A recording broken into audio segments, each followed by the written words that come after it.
Often you would have felt that gut wrenching pain when something is ending. That something can be a person who is leaving, a job, or even a house. At times, we humans get emotionally attached to some things and we want it to last forever.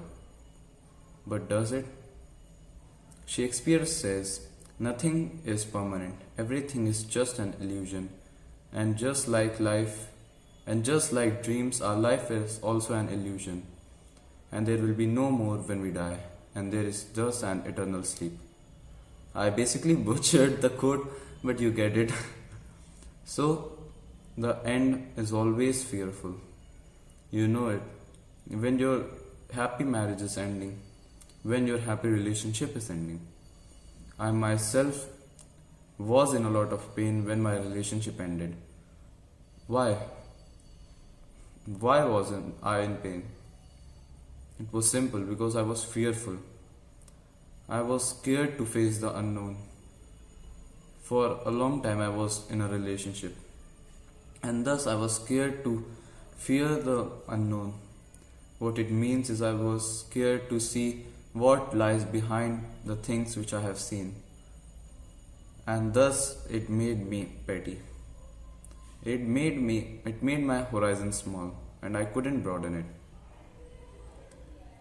A reel which was a lot famous those days was don't cry because it ended, smile because it happened.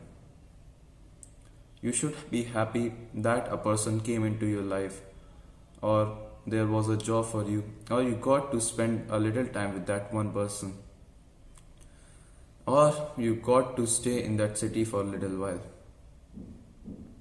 In life is nothing more than just a collection of memories.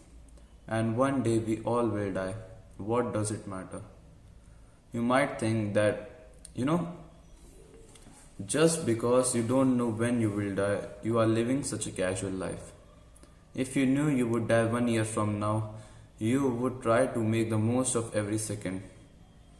You would know what you will do the next day. You would plan the trip which you have been waiting to plan. You would confess to your crush.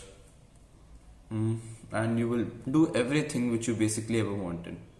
But why not now? You don't know when you will die. It can be tomorrow.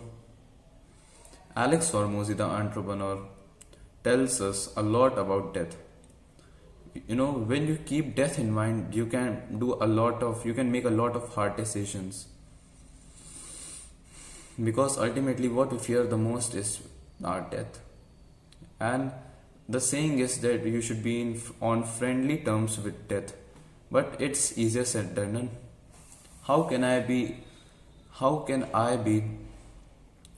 on friendly terms with something which I fear the most? Because I always fear the ending of a relationship, the ending of my fame, the ending of this, the ending of that. And how can I not fear the end of my own existence? I would cease to exist the day I die. And it's kind of scary to that one moment I'm here and the next moment I'm gone. I'm gone to somewhere else, to a plane who knows. So the basic idea of which I want to convey is that in life people will go, people will come, money will come, money will go. Technology will be advanced, it will crash, their stock market will crash here, there, everything will happen. Just think of it like a wave which is passing and you know it will pass someday. Happy hours end and so do sad hours. You don't know when your misery will end, but it will surely end. You don't know what the right course of action is, but if you really think deeply, you will know. Like for example, I say that I don't know what I should do.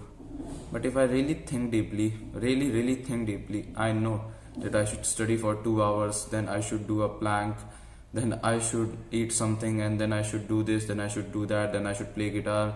There are a lot of things which I do. The answers which we seek are, most of the answers which we seek are inside of us. We just don't want to accept them. Wow, deep. So, yeah, I'm kind of getting smart. Now, coming back to the original idea, it ended, now it happened.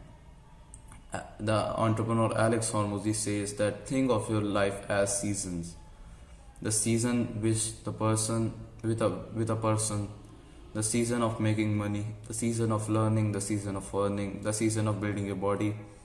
There are different types of seasons, and you need to polish yourself in that certain area in that particular season.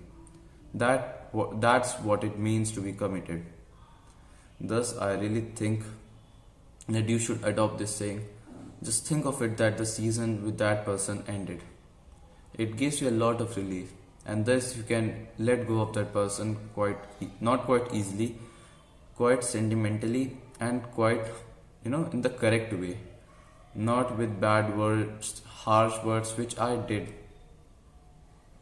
I was very immature at that time, and I really contemplate on my actions which I did in the past, and I really think deeply about them, and I know that they were inappropriate, but I don't regret them. How can I regret my younger version of self who never really had anyone to talk to about his feelings? How can you be so ashamed of your younger self when all he found was joy in those animes and video games? When the only place which accepted him was the video games. How can you hate that person? You can't. He was just a mere reflection of you, and he is still inside you. Now many people say to kill that version of yourself, but I don't really think that that's the correct way. You have two sides of yourself. The first side, the weak self of yours, the child of yours, and who never grew up, and then the man, the boy, who is the great person.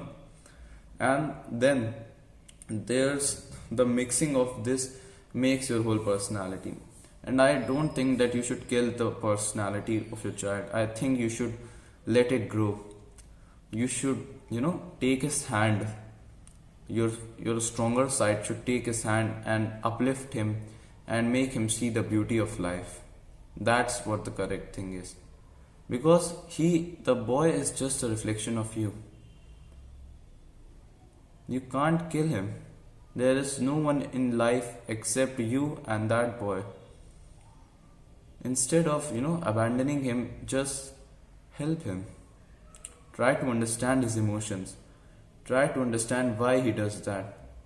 And in life, there are many times people don't understand you. Then who will you turn to? For many of us, there is no one we can turn to, except that one child, that one boy. Even if no one in the world believes you, think that I believe in you and you believe in yourself. People are not stupid, they are just lazy and arrogant. Yeah. Don't cry because it ended, smile because it happened. Smile because that one girl gave you the memories for life. Smile that one girl told you for the first time that she loved you. Smile that girl first time told you that you were cool. Smile. There is a lot of deep meaning in smiling and being optimistic in life. Many people nowadays adopt cynicism because of characters like Ayano Koji and the protagonist of Tomodachi game. All these cool people, and they think that that's the correct way of living. But I don't think that. Life is too short to adopt cynicism. Life is opportunistic and it is optimistic for the person who really believes in himself and works hard. It's ironical coming from a person who doesn't really work hard, who is lazy, who is a kind of a bitch. But yeah, fuck.